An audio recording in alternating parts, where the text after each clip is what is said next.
SmashFactor. Ripping driver, going for it.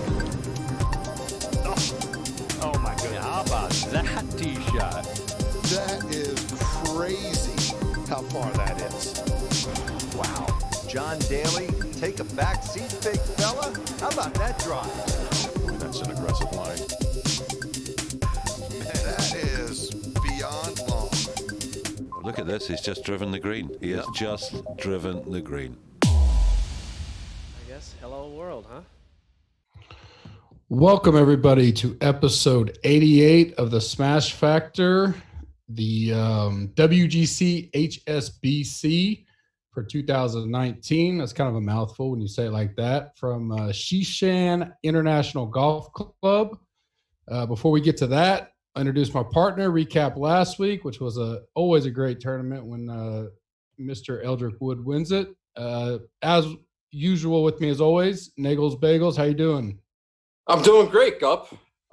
Thank you very much. Let's talk about last week a little bit. I thought that was a pretty impressive call by you. I didn't think Tiger coming off that layoff. I really did not see that coming. And we talked about it a little bit at the end of last week's show, and you were right. I mean, tactical and just great iron play. He made a ton of putts to start and got rolling. Well, after the 3 bogeys, he got rolling after that, and it was great. I like the primetime golf, and just congrats to you. You really should take a bow or two if you like. It'll be interesting next year to kind of see hindsight how it works out. Obviously, especially on Wednesday night, I was even heavier on him. I wore the same shirt on Wednesday night. I felt he was going to do well, mainly because I just kind of had the tournament as being, like we mentioned Monday, tough, 12 to 15 under-ish type deal, potential wind, rain. Didn't know exactly how the weather was going to play out. My fears, which probably kept me from going a little heavier than I did on him DraftKings wise, which I bet him and I released him as a bet. So that was obviously good for the community, but missed the boat on not putting him in my bullet lineup. I should have just done that because I went heavier than the average on DraftKings, but not crazy heavy, because my biggest fear was how was he going to react if they had long layoffs during the tournament because of potential rain delays and stuff like that. Fortunately for him, probably the toughest was rebooting the very last day, but other than that, it really, when they delayed, it was just they were done. So there wasn't like on again, off again, fire up the back, calm down, fire up the back. There was none of that. But the tournament played out similar to how I thought it would.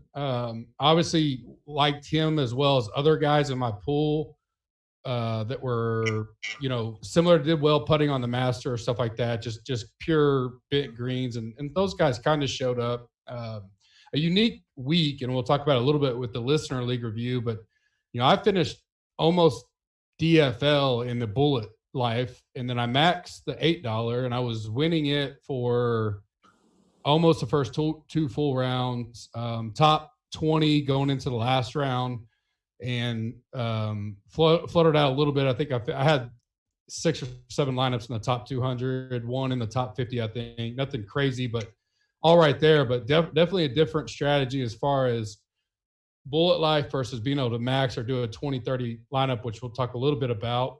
Did you do any DK or DFS in general last week?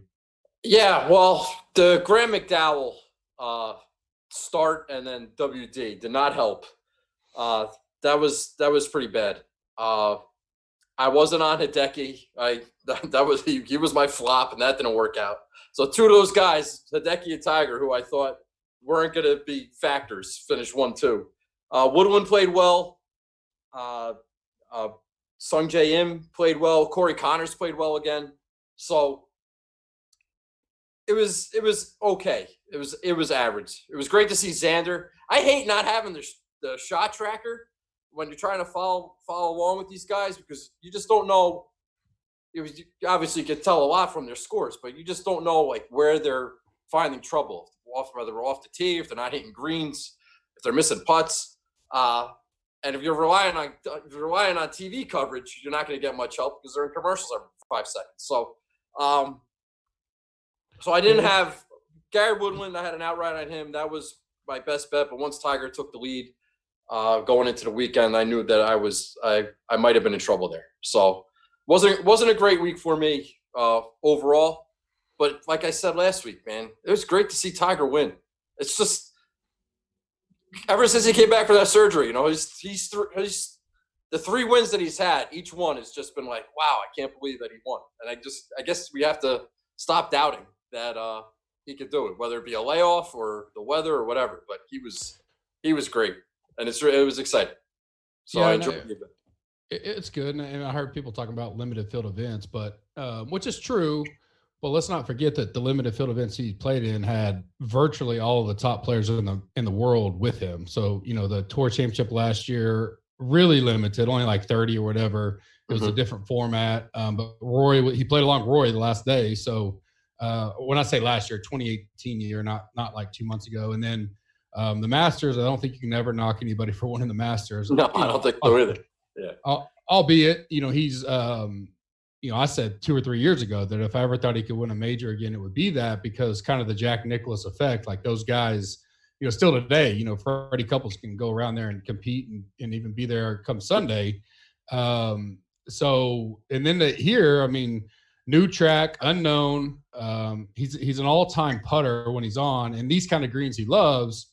But you had Rory there. You had, you know, a lot of top talent, like you said, Xander, probably no DJ was there, but solid talent. So it's not like he's just winning, you know, just regular old no-cut events, but always a pleasure to watch him come down and finish it. I felt this one was really good because it was a little bit higher scoring.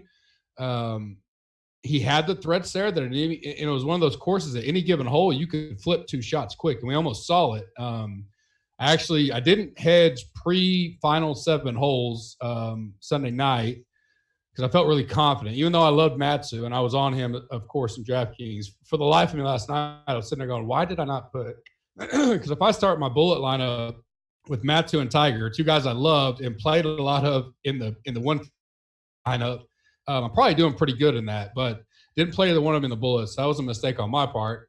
Betting has been horrible for me the whole fall swing, and then I had a very good betting week. Finished up on matchups, I believe. I hadn't recapped the full deal, but solid matchups, get the Tiger win. And I didn't do any live betting this whole tournament, so no after tournament. Some of that because of the way the stop and start was. And when he hit that first iron shot on 12, which was his first hole coming out of the, you know, the overnight darkness deal, it didn't look good at all. So then I went into the Slack and I said, okay, I'm gonna hedge a very small amount on Matsu just to give us a little kind of middle there. We got if it's one of those 2s, which I thought it would be at that point, at least we make money. But I was a little worried because he didn't look good at all. And then, you know, he got up, but he missed the bunker shot, left a little short of the hill, and it rolled back down. Long putt, gets a bogey. Matsu looks like he's gonna, you know, birdie. Misses a 3-footer, you know, 13 was a par 3, threw that dart right after the bogey, and I was like, okay, he's doing good. Overall, though, great tournament. Did you like the course in general? Yeah. I mean, I can't imagine a scenario in which there was a course where I'd be like, I don't like the golf course. Like, I don't get into the minutia that big on those types of things. It looked great. I mean, it was weird when they didn't have the fans the one day, and they had limited fans on the one day, the restart, the last couple of holes. But they seemed to be into it, and there was a lot of enthusiasm. And you hear the commentary now from all the players. Everybody's talking about how much they loved it, and I think it's going to be a pretty good marquee event going into the fall. They should make this the WGC, but I thought overall for Japan, I thought it was very successful for them and the community. And they could. I mean, similar to what we're going to talk about this week, that this tournament started out Euro tournament, moved on, and then wound up being the WGC that it is now. The one unique thing for me on the listener league lineup, Brett G422 won it with 485 points. he would have finished 10th in the 555, which would have been solid. He had Rory, RCB, Poulter, Neiman, Connors, and Tway. Very solid lineup, pretty balanced. No one, Rory made a good run on the weekend. Other guys just played solid, good enough to get him in there. But it was interesting because if 517.50 won the 555, and 575.50, so almost 70 points or 60 points higher, won the $8. So it was definitely a week of, where a single bullet or very low, the higher stakes, if you want to call it that. But I'm more look at, there was only, I think, 175 entries in the 555 compared to 40,000 in the $8. It was one of those weeks where you had a huge spread up top, which is always, people say, well, if I'd have put my $8 in there, but still it had been the one. If you only played one lineup, you can say that. But otherwise, it's just a difference of when you're playing a tournament style and you put 10 or 20 in versus one, how the thinking goes into it. And I always find it unique to look at those lineups and kind of measure how they go out. I don't know. I know you're more of a bullet life. You don't ever play MME, do you? No, not really. Especially at those, those numbers. I'm more of a find the right play in the different price ranges, whether it be find that one guy 9,000 and up, and find two guys in that $8,000 range, and two guys, and I float in there.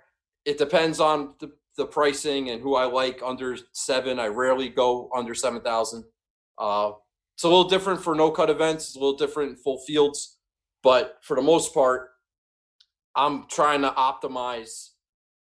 I'm trying to find that optimal lineup, and I do take a lot of risk, so to say, because I am putting a lot of my eggs in one basket. But when you're talking about Max entering a 555 or something like that, that's not something that's not part of my. Well, no, nobody would. I'm talking about. I don't care about the dollar amounts. Irrelevant to me. I don't care. I never care about the dollar amount. I started playing out $3 single entry, so that's irrelevant. I'm talking about a single entry build versus putting 10 or 20 in. I don't care if it's the quarter arcade. I don't give a shit what it is. It's just there's a mentality of. I mean, I like to ask different players because I'm like, when you're building your bullet, and let's say it's for a single entry, whether it's $5 or $20, doesn't matter. Is there a thought process of, well, everybody else has this one bullet, so I'm going to be a little safer, or do you always just go to your best 6, and you don't care how risky it may be or how risky it may not be? Do you factor in your opponent, or do you just build the best you can build with the salary restrictions? I factor in ownership more so than anything else. I'm rarely gonna have a guy that I think is gonna be 20% owned or higher, depending on the price range that I'm gonna play, and then try to get an ownership advantage in a different price range. So I think that when how can I say this? I'm sorry, Gup. You call me for a loop here. I am going to be, for the purposes of these conversations, I am going to have myself playing in like those quarter arcades, and I might start feeling it out. I don't think that it's hard. This isn't going to make sense because I'm going to contradict. No, just say it. Just say it. Go ahead. Just say it. It's simple. Yeah. The ownership projections and the ownership numbers are one thing. Like they are what they are, but that doesn't necessarily reflect the popularity of a certain play. Like there could be a guy that could be talked up that might be, only 7% owned. So you have to kind of weigh how you're going to value that 7%. Does that make sense? Like there's sure. I mean, I mean, to me, it really, I mean, depending on the dollar amount, which I said doesn't matter. It's just when you're building a single lineup, you can tell, especially in that, it didn't matter if it was a 555, I could drop down in price point. You could tell that the winning lineups in 1 to 3 max entries, regardless of the dollar amount, the winning score, the cash line, if you will, is a lot lower because guys have to focus in and not blow, not get a little bit of exposure all over the place. And so it really, to your point, it does make ownership a lot more important, but it also in those, if you don't do the historical research, it's hard to tell how ownership normally drifts in those. Meaning, if you want to take a risk like last week and play a Spieth in a single bullet, it may be all you need to be is different. You can have 5 chalky plays and play a Spieth, and that's one strategy. There's many different strategies there to get leverage and hope it binks one time. But in general, the main emphasis, and then we'll kind of go to the next tournament preview and all that, was that people sometimes try to, when they're looking at all contests, they think all ownership's going to be the same, all price points going to be the same, all cash line are the same, and it's simply not. And as golf progresses, hopefully next year with a little bit bigger pots, volume-wise, as it grows, it'll be something we have to pay attention to, just like NFL. NFL is a very fine line between cashing, not cashing, and the different dollar amounts because there's so many multiples out there. So in the Millie Maker, there's 300,000 lineups. Well, there's almost every angle is going to be covered somehow. We're not near that level in golf. I hope one day we're almost to $1 million a week deal like we have in NFL. It probably will never get there, but even a little bit more than what we get now would be great. But the cash lines and stuff like that is no different than looking at, cash games like Kenny Kim's great at. And those guys is, you got to feel comfortable with your lineup and then take your risk where you can. If not, be contrarian where you want to, but it's definitely a different build style as opposed to just, throwing 6 guys out there and hoping they win or, hoping they finish the best. And if I'm building 100 lineups, I can take a few more risks than I would certainly in a 3 max $20 per se. Even there, you don't have to be I think most, I don't want to say sharps, but most guys that I've talked to, they don't feel like they have to be as risky because others aren't. They just pick their spots and choose their spots is kind of what I was getting at. And this is a rare week where you had a 60, 70 point difference between 2 of the games that I looked at. And you can look at any of them any given week and you kind of see the difference. In which the reason why I kind of brought it up is this week. It's very similar. We're at Shishan International Golf Club in Japan. China, sorry. It's one good thing we don't have to worry about is perfect week weather-wise. Low 70s almost every day. 0 rain on the radar right now. One thing I'll be paying attention to tonight after we see some of the practice and stuff will be the rough. The years that it has been thick, the scoring has been a little down. Most years it's not thick at all. And so even though there's narrow landing zones off the tees, they can miss in the rough, still get to the green. Big bent greens, maybe not big, but good bit greens, undulating greens, a lot of false fronts at this course, par 72, 7,200. Like I said, they're narrow landing zones, but they're not like, probably average tour side, but they're pretty similar off every tee, and you have to hit your spots or you could get in that rough, which is why the rough always seems to be important here. Not that it's like killed the guy scoring, but you're going to get a 15, similar to last week, 15 to 1700 type winner, I think. Perfect weather, not really windy, will allow maybe a little bit higher, maybe an 18 or 19 could sneak in there. Obviously, a no-cutting event, little bit different than last week in that you got, I think I counted 20 guys that had no PGA stats in the last stat run I ran. Several of them play over on Euros, so we're going to have to spend some deep dive to kind of manually adjust for some of the guys that we know have been playing well or playing pretty good over there as opposed to just not playing on the PGA. But for the most part, you're going to have 40 or 50 pretty concentrated guys here that people are looking at. So it's going to be, lower downfield, even more so than last week. I think that guys will be focusing on very top heavy. One of the first weeks in a while that, like, my rankings almost look like the DK pricing, which is never like that. But a lot of the top salary guys are in my top 10, top 15. All 5, or I think all 5 of the 10K guys are my 1 through 5, not in order perfectly, but they're all the top 5, which is only the second time this year, I think. For me, I think par 5 scoring seems to be important here a little bit. Birdie or better, obviously in a no cut, DK points, however you want to look at that. I do look at around the green because these greens sometimes don't get hit as high as a normal rate, and then always ball striking and approach. Is there anything for you that stands out stat wise or player profile that you're looking at? Yeah, when I saw when I was looking at the results of this tournament the last couple of years and the guys that were near the top or in the top 5, it just screamed East Lake to me, which and we're going to get to a couple of these guys. And I don't know what people are going to be saying about for course comps, but for whatever reason, the guys that I saw up there, I'm like, oh, I know he plays well at East Lake. Oh, he played well at East Lake. Oh, he was second at East Lake. That was the course. So that's also, Tour Championship is a no cut event. So I had East Lake in mind a lot when I was breaking this down. Yeah, like I said, bent green, so should be to the advantage maybe of guys that played last week. Maybe a slight tick up there. Definitely looking at, I probably bumped the course history a little bit. A lot of these guys being, that's been a WGC means just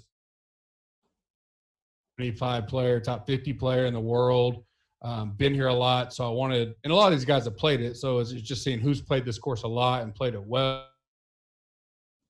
Some of the top salaried guys on DK has played this course well. Some of them haven't, which we'll get into and kind of see if that matters. A lot of the guys that are all down there in the 6,000, 6,200 range are the newbies to the OWGR, I guess, and they haven't played this, obviously, and they haven't played on tour. Most of them are going to just be a fade for me in general. There's 3 or 4 that I'm going to deep dive into and just see if there's anything I'm missing in their recent form as far as if they're playing over in Euro or one of these other tours. There's a couple that are going to be really popular to go to as Euro chalk. Guys are used to that name, especially as you get through the industry throughout the week. We finally have a full 6 tournaments of the fall swing. This is our 7th tournament, maybe our 8th actually. And so pretty good recent form. We can kind of tell who's been playing well. Why don't you kick us off with our top 3 guys in our first tier, 9K and above? All right. Well, like you just alluded to with your top 5 and the rankings, I think everybody above, like from Finau up, 9,700 and up, you can make a good case for. But I think you're going to have a decision to make with Rory this week. Everyone saw the late run he made to end up finishing 3rd. There's not really any other super elites in this field that he's got to contend with. And it just looks like he would be primed for a victory. The only problem is, being the highest priced guy, is finding someone down below. And this field, like we said, is a little top heavy. Trying to find that gem in the $7,000 range, maybe to pair him up with. So if you want to go that route, you can. And I don't know how that's going to affect ownership, like how the bottom of the field is going to affect Rory's ownership. I said last week that I thought that Xander was going to be last week was just going to be kind of like a tune-up to get ready for this week, and I think he's going to be ready to fire. I know he's defending champion. I don't care. I think he's prepped and ready to go. I expect Xander to play very, very well this week. So I'm looking at him. A little less flashy. Paul Casey's been playing really well. He's been, if you just want to put him in your cash lineup, he's been pretty steady. It wouldn't surprise me if he ended up in the top 5. What do I want to say here? Yeah. So that's it. Rory, Xander, and then Paul Casey. But Rory's scary, man. He really is. He looks ready to go. So yeah, take that. Rory's going to be an interesting one for sure. T54 last year, then didn't play 2 years ago, but the 2 years before that, T11 and a T4. If you go Rory, there's a couple guys I think that could be hit on in the 6s to take a chance on, especially in a no-cut event. Obviously, we'll get to those, but, a Kevin Tway, a Kittamaya will probably be popular, but he's still 6,900, so he's not like just crazy cheap. And so I can see the balanced approach really being popular this week, and just maybe at the end of the day, they just go, I'll just take my chance that Rory doesn't win it, right? And I can get value elsewhere. I don't think he'll be super high owned, although I think he stands out in the class as far as value. From number 1 to number 2 in my model, as far as value ranking, it's one of the biggest spreads I've had in probably the last 20 tournaments. So he's clear and above ahead. Xander is number 2. I don't know if I go there either. I'd be interested to see where like Xander and Matsu. I expect Matsu not to have any ownership hardly at 11-1, albeit he's coming off a 2nd and a 3rd. So if I decide to go up high, I certainly don't. And he won this in 2016. So I don't mind spending 11-1 and being different and a guy that may not hit 10% overall, because there are so many studs there. But, and I agree with Casey. So Rory, Casey are my 2, and then my last one was Fleetwood. I think he's just it was real tough between Fleetwood and Finau. Finau's obviously a round table for me. I like Fleetwood's rolling stats and putts on my model a little bit better. Finau's done well here, though, a 2nd and an 11th. This is Fleetwood's 5th time in 6 years playing here. He's got a 24th, a 30th, a 20th and a 7th last year, so slowly kind of improving. He's green across the board on everything I'm looking at. So I really like him a lot. Sometimes I worry about Fleetwood. Really, he can go low for a round out of 4. It seems like he can fire 62, 63. He seems to have trouble doing that consistently over all 3 or 4. So his birdie or better gain numbers aren't just crazy high. One guy, so those 2 are kind of toss up because Finau can get eagles and birdies. And in this case, I do like that. So it's real close for me. Ownership may dictate where I go there. But for now, I'm going Casey, Rory, and Fleetwood as my top 3 in the 9K. I'll kick off 7,600 to 8,900. Obviously, probably go fast tonight. We don't have, like 80 guys to break. Or we don't have our normal 100 and something. But let alone here, there's 20 that I'll struggle saying the names. So there's not even a point in talking about most of them. But I like Hatton. I'm not really a Hatton guy in general, but I do like him where he doesn't have to think about making the cut and stressing, and where his mentality hopefully lets him relax and just play well. He got a 6 at the CJ Cup. This is his 5th straight year to play here. He had a 54th his first year, and then he's a 22nd, a 23rd, and 11th. So I like that history. I really like him. 8,600 is a good price. Maybe a little different than someone in there. I like RCB. I play him all the time. He burns me a lot, but 4th straight year for him, a 19th, a 5th, and a 14th. So he really likes this course, really likes to set up. He finished 30th last week, which is, it's okay. Better half. And then 26th, 8,500, maybe a hair up. So maybe he goes under the radar a little bit at that high of a price. If people do go a Rory and they want to drop down, this 85, 86, 87 range may go underlooked. Yet to be seen when we get to, I guess, I don't know, maybe JB can tell me in my ear if they've listed the exact start time. I assume it's going to be similar to what we've had the last 2 weeks, maybe a hair later, but it will be Wednesday night for sure. And then my last one is I like Lowry. Maybe the forgotten one at this point. He played this 3 straight years, 14, 15, and 16. Nothing crazy, 34th to 68 and a 23rd. A long break, and then played last week, finished 13th. He's got great splits on bent. And he's popping in my model pretty good. I don't know if he'll be kind of popular at all. 8,800, again, that price range I think that could be dead. We'll see. We'll see how the industry reacts to it. But I definitely like him as a potential bet also, 40-1. If you're not going to go up top of the board, there's a little bit of value betting wise. We'll get to that in a little bit. So I'm on Lowry, RCB, and Hatton. What about you? All right. Yeah, I love Larry last week. And, yeah, he didn't get off to a great start, but he finished well. So maybe he found something. I also have Hatton. He was one of my 3. Good job by you. Yeah, 6th, 18th, and 15th, his last 3 starts. I like him a lot. I'm going back to Corey Connors. That guy is on freaking fire. He's got a 6th, a 12th, and a 13th in his last 3. and I'm just going to keep playing Corey Connors until I don't have to anymore. And the other guy I liked was Ian Poulter, he has a 6th and a 2nd on his resume here. His last 2 starts, he's been 13th and 16th. So I'm taking a good look at Ian Poulter. So I like those. I like Hatton. I like Connors a lot. I might take a look at Poulter. We'll see. Exactly. You got to see how things shape out by the time Wednesday rolls around. But that's where I'm going with that. Yeah, those two are 2 of my next 3 on my round table was Poulter and Connors. I love Connors.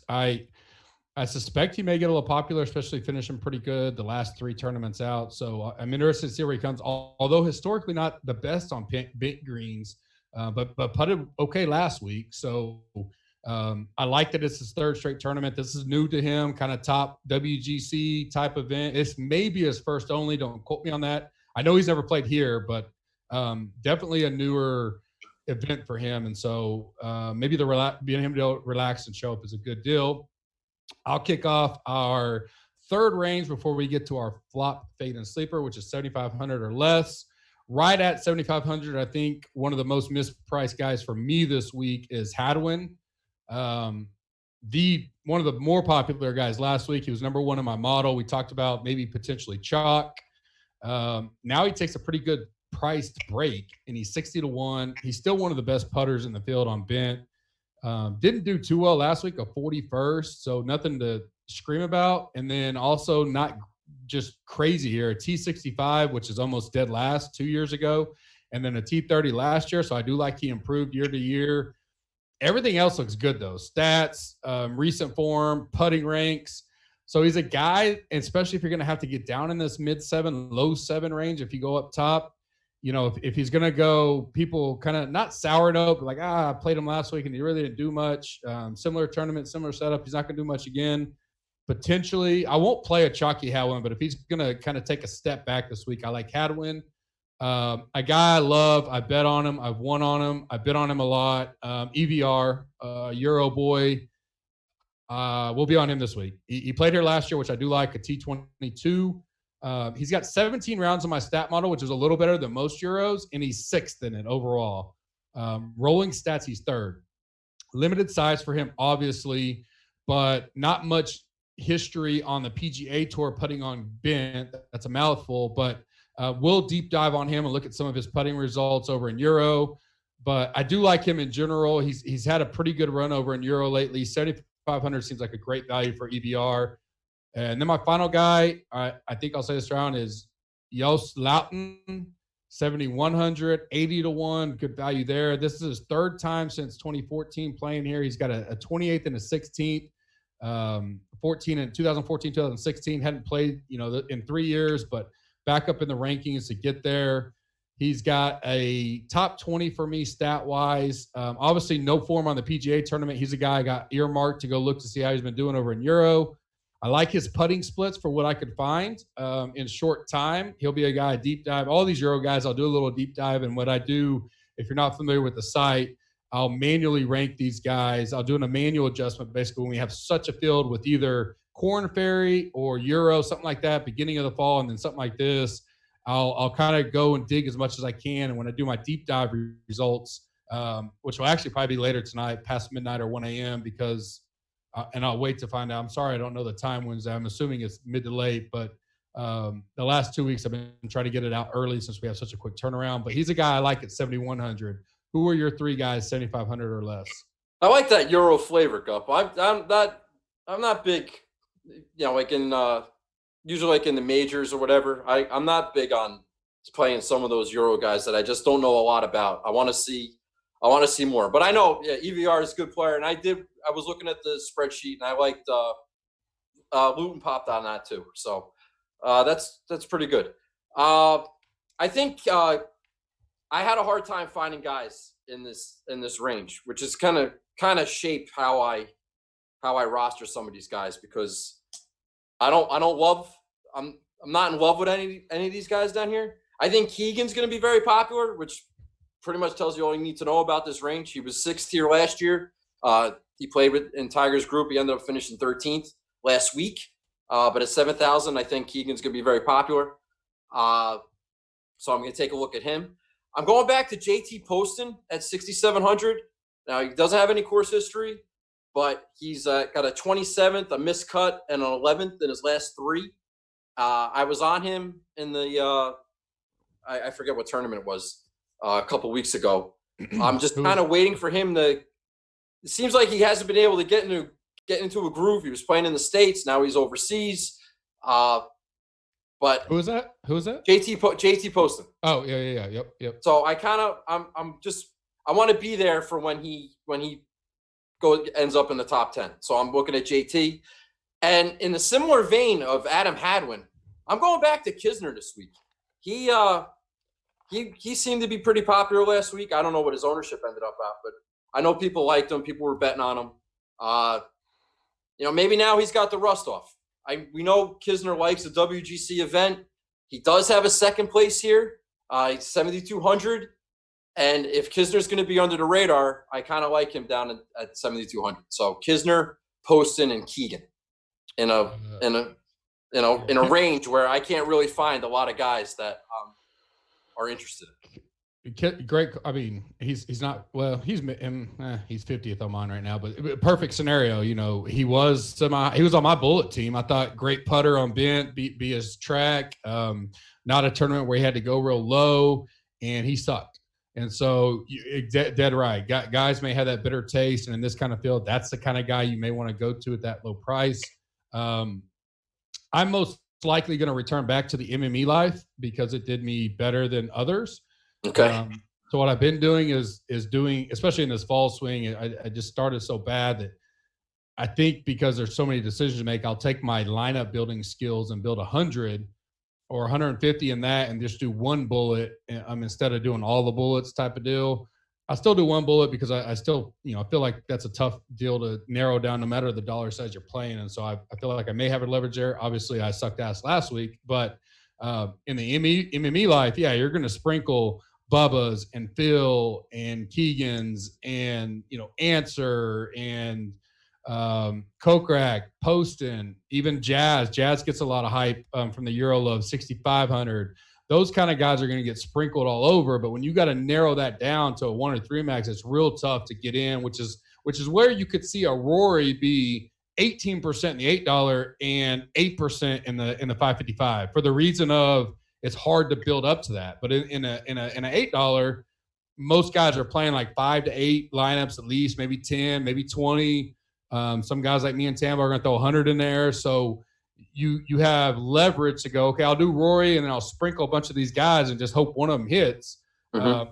We don't have that option in the 555. So it's kind of my point, kind of my foreshadowing above. We kind of got off track up there, and I didn't mean to do that. But that's where I was getting at is as we educate ourselves and get better, and we do a lot of this in the Slack, which is why we preach being in there is important, is in some of my articles I'm going to do tonight and tomorrow, I'm going to try to do a little bit deeper dive. I think I owe it to the community to put a little more into it in this deal. Not that I've been doing a bad job, but I really want to focus in on understanding your contest around the framework of the player field that week. It's not the same every week, and you can't approach it the same every week. You have to go, okay, how is this thing going to work out? And we've said that, a Rory and a Matsu in a single 1, 2, 3 lineup type deal, which most guys are doing right now because their bankroll may be NFL right now or NBA just fired up. So they just, I don't have time. I'm just going to put one lineup together. Well, it's a different approach in this kind of field and stuff. So we're going to really hit on that in the next 2 nights, hopefully. Hit us with your flop, fade, and sleeper. Flop is, and this is our 4th tier. We give 12 picks every pod, and then we do a round table with 2 or 3. So our last 3 picks is a flop, fade, and sleeper. Flop and fade are pretty much the same. The flop is truly someone that you don't think will return value at all. Fade's going to be your fading because they suck on bent. They're priced. They're going to be high owned. They don't play well overseas. I mean, any reason particular. And then sleepers are absolute best play, 6,900 or less. So give me your flop, fade, and sleeper. Okay. I want to ask you a question about this lineup building thing, but I'm not gonna do it right now. But when we get to the end, remind me to ask you that question, if that's okay. My flop this week is going to be Henrik Stenson. I know he has back-to-back second place finishes here. I was surprised how high his price was at 9,800. If you remember, in his last event, there was a little story that his precious 3-wood was cracked and he's not be able to play with that anymore. Now, I'm sure he got another 3-wood, but that was his baby. And I want to see something out of Stenson before. And it doesn't seem like he hasn't played. He's overseas. He took the playoffs off. He's all over the place. I want to see a little bit. I'm not playing Henrik Stenson this week. My fade, and this could be like this could be a running weekly bit until I see something. My permanent fade is going to be Jordan Spieth until I see his ball striking come back. I need to see him hit fairways, drive the ball a little well, not just be all putting. So I'm fading Spieth until further notice. And my sleeper, you mentioned him before, is going to be Kevin Tway, just from basically a lack of options underneath from what was it, 6,800, 6,900 or less. There's not a lot of guys down there that I like. I posted in my in that I like JT Poston a lot, so I didn't make him my sleeper. I made Tway my sleeper, just from a no-cut event, make a lot of birdies, maybe score on the par fives, and his price at 6,400. I think that gives you a little bit of flexibility with the top of the board. So I'm playing. I like Tway. Tway likes bent greens as well, so he's a guy that if I had to go low, just for that kind of, maybe he gets hot putting, it's certainly worth a risk in this kind of field. Familiar names, one on the PGA now, so that's in play for me. My flop is Cam Smith. Okay, I mean he just hadn't. I mean he's up and down so much. He did finish good at the CJ Cup and Shriners, 13th in the 3. Overall stat model, he's just not there. For me, he does putt. The only thing that scares me about him is he putts really well on bent in general. But he's played this twice in the last 4 years, and he has sucked. Almost dead last both times. T64 and T54. I don't know if there's something about the course that he's a deep dive guy, so I'm gonna have to go look to see what happened that year. Maybe try to find the round by round type stuff. But at 9,000 for where he falls right now, I mean, and especially in a very priced area that you got to be particular. He's the one guy that I just don't want to get to. I mean, Spieth at 9,400 is an easy fade. Like I said last week, though, I matched the field in the $8. I think he was 6% is what I projected or something, and I had 6% of them just in case. But had no expectations for him. I still have no expectation for him here. He hasn't played here since 2015. He did get a 7th that year, but if you remember in 2015, he won everything pretty much. So, a T66 last week, you're just going to have to see him do it before I believe it. The one thing I will say is that, like, if he wakes up and finds a way to get off the tee, the rest of his game. And like, if you put him in the fairway 80% of the time, I'm sure he's going to play really, really well. He just can't get off the tee right now. So, I mean, it's not like he's just all over the place everywhere. Like, if he's hitting fairways, like, he can win it, right? He just absolutely cannot find it right now at all. He's a guy I'll keep my mind on for like a showdown if I see him getting hot in the fairways. And again, I'll try to match him in the $8, but nothing else I'm going serious on. My sleeper is Zhang. I don't know how to say his first name, so I'm not going to butcher it, but I played him a lot already in the fall swing. He was hot there for a while. He played the Sanderson Farm, the Safeway, the Shriners, and the Houston. Made all 4 cuts, had a 4th, a 7th, and a 16th. At 6,900, he is my free bet of the week, 90-1. I've already bet him. I think it's Zhang Zong is how you say it, or something like that. You're fine. Everybody knows what you're talking about. Yeah. So I like that he played over here in America, got some FedEx. He coming in pretty good form. I also like this is 5th straight year here. Nothing crazy. A couple 40s, a 50th, a 21st, but coming in what I would believe would be his better form than he has in the 4 prior years. It's something I'll double check. I like him coming out. I don't know how popular he'll be. He may be like uber popular because of everybody getting to know him in the fall swing. And so I like him as long as he doesn't get stupid chalky. Next, we'll go to roundtable. Stinson, the 3-wood didn't bother me, but I thought I read a story that he hurt himself also, like doing an ad shoot or something. I need to verify that, but I thought I saw that story somewhere for this tournament, actually. But obviously, he's still playing. I hadn't seen anything, but I think that happened, but I don't know if that happened at this. I don't know if that happened at this event. I think that happened somewhere, but I don't know if that happened like this week. I don't know. Yeah. You might be right about that. If that happened for a second time, that'd be very strange that he got hurt doing an ad campaign. But at 9,800, I'll keep my eye on him, especially in a 20-plus lineup build. He's got 2 seconds and 11th and a 24, so he likes his course. I think he can play his 3-wood. I think he had 10 of those 3-woods sitting in somewhere, so I'm not too worried about it. But I do want to kind of get a health check on him. Where's he at? We know he missed the cut at Houston, was popular there. But as far as ball striker, which that's what this course is, he's still one of the elite. And at that price range, especially being squeezed between Finau and Fleetwood, he could be way under owned and definitely would be a 20-plus lineup build for me if he's going to be like the 8 to 10% type. I think he's got upside. Finau was a guy I mentioned. I was choosing between Finau and Fleetwood. And then I like CH3. Those style of guys could be overlooked this week. CH3, I don't think Griot's in here, but that's kind of who it reminds me of. But, he's steady Eddie. He played her 2 years ago, a T15. At 7,900, he definitely could be maybe a cash type guy. I'm not a Kenny Kim to do that, but he's got pretty good form. 4 straight makeups coming in here. An 8th last week, kind of a sneaky 8th place. So I liked him. And then my last one I kind of had here, you already mentioned, was Corey Connors. He's on my list. I like to play him. Who not mentioned above?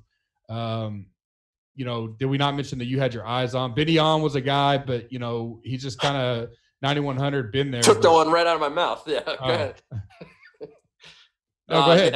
Benion, Sung Jae Im. If you're stuck that you because of the strength of the field, if you're stuck and you have to be in the low 9,000s, I think Sung Jae Im is in play, Benion is in play, Adam Scott is in play.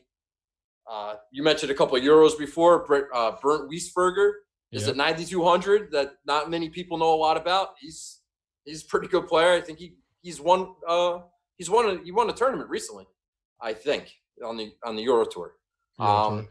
So I think what about Fat Pat Reed? I had him as a potential guy that and on this week. If I'm there, I'd probably play Finau instead. Finau should have won this event last year. Xander took it from him. Finau. I think Finau's a more solid play than Patty Reed.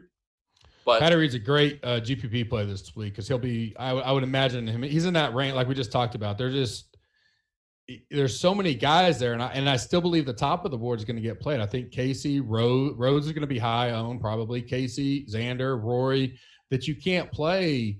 You can't start like Casey Rose. or Casey Finau. Rose Fleetwood. You can, but there's just so much down low that you're really going to be thin. Yeah. And when you got Finau, Fleetwood, Stinson, Scott, Patty Reed, Wiesberger, Binion, Sung Jae Im. There's tons of guys in that 9 range that people are going to want, but it's going to be so spread out that you can just kind of pick your favorite and load up if you want, I believe. Molinari, 8,400. We didn't mention him.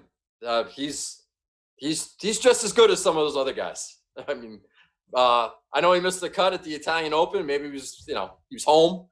Maybe things got out of hand, but Molinari could be solid also. He's been off the radar for sure. Definitely been off the radar. Well, you have some options. You definitely have some options. So before we wrap it up, we'll do some quick. Any betting? Anybody low top of the board that you like, 50-1 or less? Well, Molinari's 50-1. I figure I mentioned that. Xander's 16, which is very respectful. 16-1. I think I saw Rory at like 6. It's ridiculous. I don't know if I'm not going to get rich betting on Xander this week. That's for sure. 16-1. So I like him. No, that's my guy, man. I'm gonna be locked into that. I said it last week. Last week was a tune-up. This is the week that he's going to play well. So I'm looking forward to it. Yeah, Just 40 to 1 or less. I like, Hatton and Lowry are on my short list, both 40 to 1. If you're skipping the top of the board, I think you got some value there. The next range, 50 to 80. EVR at 66. He's a guy that I have to believe the guy can find a way to winning, and so I like him a lot. Not a lot, but he's a guy on the short list. Andrew Putnam, at 66. All he needs is a hot putter. He played well here last year. We really didn't even mention him, but he's right there in the pool. He had a T4 last year, 66 to 1, and maybe Yalis Luton at 80, is another one. Is there anybody in that mid-range right there that gets your eye at all? Yeah, Ian Poulter's 60 to 1, and Kisner's 75. So yep, both good. Either one of those guys get hot with their putters, they could be live right there. So I already gave away my 80 to 120, which was Zhang is 90 on mine. He may be better on Bovada. I didn't go check that yet. And then two guys you mentioned that I equally like in that range. One didn't play that way. So Poston's a guy I don't mind going at 100. And then Bubba won this in 2014. So at 6,800, he's definitely in my player pool for a GPP. He may even be a bullet worthy at 6,800. If you want to go Rory, Bubba, and then build, I think you could do all right there. So 100 to 1 for Bubba seems like really good value.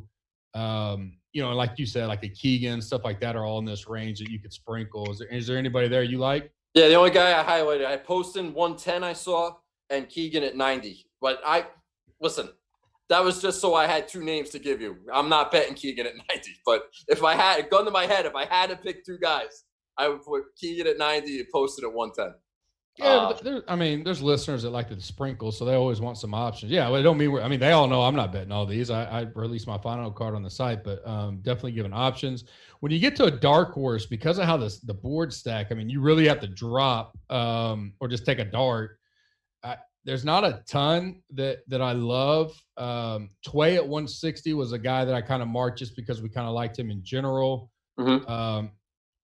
Other than that, I may go to Jazz just because of his history on the Euro side. And at 185, I feel like that's a little – he hadn't played good the last 2 weeks. But, there's everything else is just a long, long shot. So those were only the two I had. Tway would probably be the only kind of one I'd really seriously think, hey, this guy could win in the right scenario, especially with the hot putter. Yeah, I saw Tway at 200. So, yeah, I made a note of that. I like Tway at 200. Did you take a look at Bermuda at all? The tournament in Bermuda? Did you see any of those odds boards?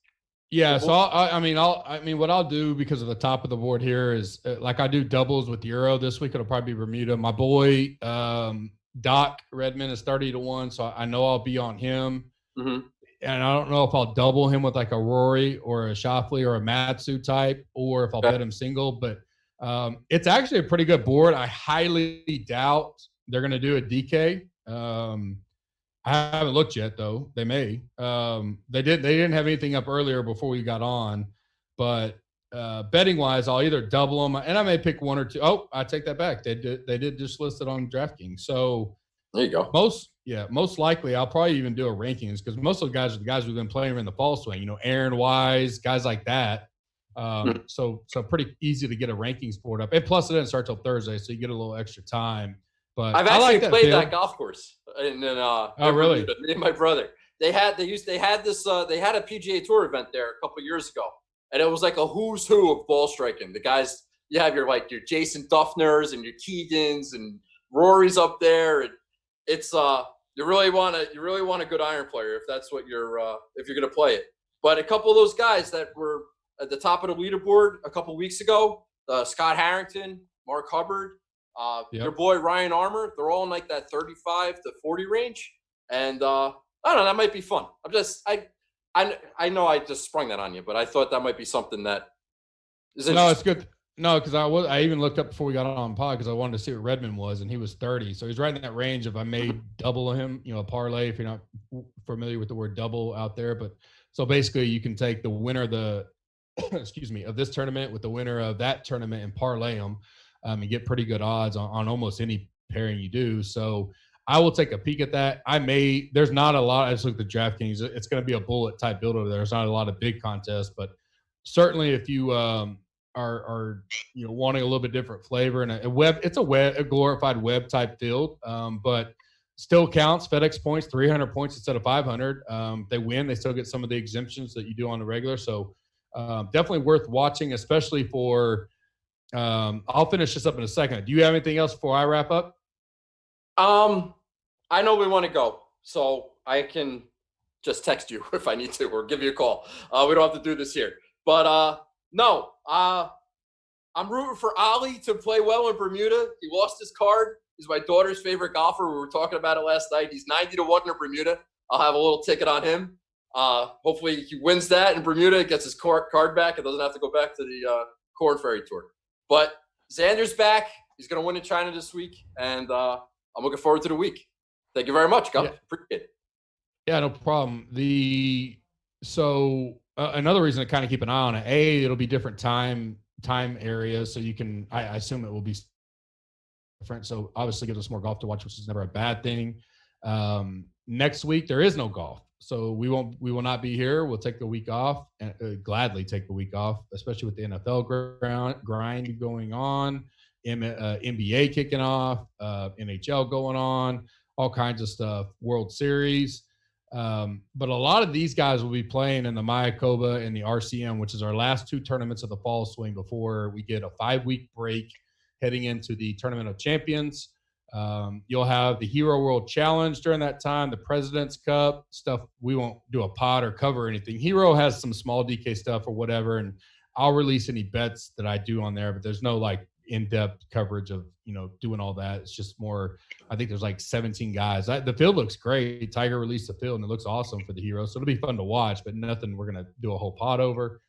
But watching the Bermuda could help you do some research for those two tournaments. You'll see a lot of the same guys. I can only imagine the Mayakoba, Matt Kuchar going on forever that week. I'll be glad when that's over, but ready to wrap up the fall swing for sure and get into the main swing. But it's been a really good fall swing compared to normal.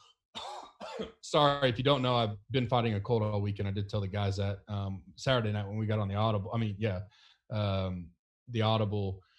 As always, I would say join Tambo and myself Wednesday night, but because this thing will already have started, I believe if it starts later for some reason, like 11 or 12, we may try to roll on for 30 minutes or so before we do the coin flip. So at 8 o'clock Eastern, we'll either start the coin flip or we'll do a quick E9. It depends on the start time for this. Watch Twitter. We'll update it there. If there's no time for E9, we start the coin flip this week, and join us there. It's been great. It's been hot. We've been really good coin flips these last few weeks. Saturday night we do. You know what? I've just read my note in red. We will not. No. That's great. Yeah, Halloween is Thursday night, so we're good Wednesday night. So coin flip is fine. Saturday night we will do the Audible at 6 Central, 7 Eastern. It's our live chat for the members. With that, as always, you can join gupscorner.com now. Use the code GCFFG for 10% off. We have a big promo that I believe we will announce either this week on the coin flip, or we may wait until we return to the Mayakoba Classic golf-wise. We're kind of dotting the I's and crossing the T's. It's going to be awesome. It's going to be our version of the Blue Jack National trip. If you remember from earlier in the year when we did our big grand opening, we are coming up on our 1-year anniversary of being, live on the premium site in February. So we will start our big promo march towards that here in the next month or so. So stay tuned for that.